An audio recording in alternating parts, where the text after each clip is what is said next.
ଦେଖନ୍ତୁ ପ୍ରତ୍ୟେକ ବର୍ଷ ବାବା ଆଖଣ୍ଡଳମଣି ନିକଟକୁ ଯାଉଥିବା ଶ୍ରାବଣୀ ଶ୍ରଦ୍ଧାଳୁମାନଙ୍କୁ ଏ ସ୍ଥାନରେ କୋଠାର ସ୍ଥାନରେ ସେବା ପ୍ରଦାନ କରାଯାଇଥାଏ, ଯେଉଁଥିରେ ବିଭିନ୍ନ ପ୍ରକାର ପଦସେବା ଠାରୁ ଆରମ୍ଭ କରିକି ପାନୀୟ ଜଳ ଯୋଗାଣ ଏବଂ ଅନ୍ୟାନ୍ୟ ବ୍ୟବସ୍ଥା ଡାକ୍ତରୀ ବ୍ୟବସ୍ଥା ଏସବୁ ମଧ୍ୟ କରାଯାଇଥାଏ।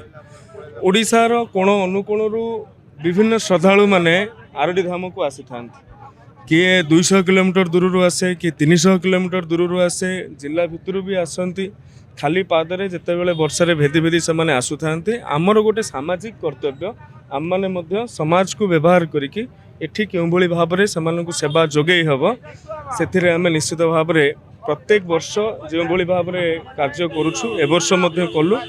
ସେମାନେ ତ ପ୍ରଭୁଙ୍କ ଉପରେ ପାଣି ଢାଳିକି ପୁଣ୍ୟ ଅର୍ଜନ କରୁଛନ୍ତି, ଯଦି ତାଙ୍କର ସେବା କରିପାରିବା ଆମେ ମଧ୍ୟ ସେଥିରୁ କାଣିଚାଇ ପାଇବା ବୋଲି ଆମର କାମନା ମଧ୍ୟ ଅଛି।